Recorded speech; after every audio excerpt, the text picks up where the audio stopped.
ভোলায় আবাসিক হোটেল থেকে পরকীয়া প্রেমিকসহ ঢাকায় কর্মরত এক চাকরিজীবীর স্ত্রীকে আটক করেছে পুলিশ।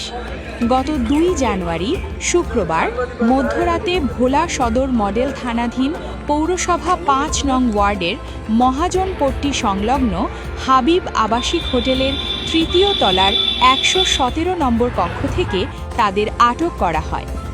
আটক নারী খাদিজা আক্তার স্মৃতি চরফ্যাশন উপজেলার শশীভূষণ থানার জাহানপুর গ্রামের মোহাম্মদ খোকনের স্ত্রী। তার সঙ্গে আটক হন একই উপজেলার রসুলপুর গ্রামের সেলিম মুন্সির ছেলে মোহাম্মদ আল আমিন। পুলিশ ও পারিবারিক সূত্র জানায়, স্বামী ঢাকায় কর্মরত থাকার সুযোগে খাদিজা পরকীয়া সম্পর্কে জড়িয়ে পড়েন। পরীক্ষা দেবার কথা বলে ভোলায় এসে কয়েকদিন প্রেমিকের সঙ্গে হোটেলে অবস্থান করেন তিনি।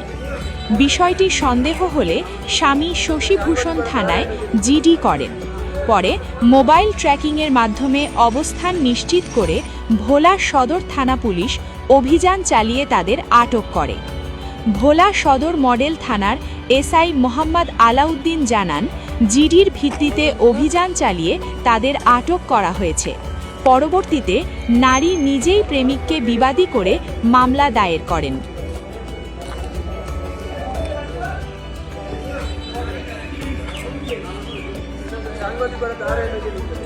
সারা জীবনের কষ্ট অর্জিত টাকায় বানান আপনার স্বপ্নের বাড়ি।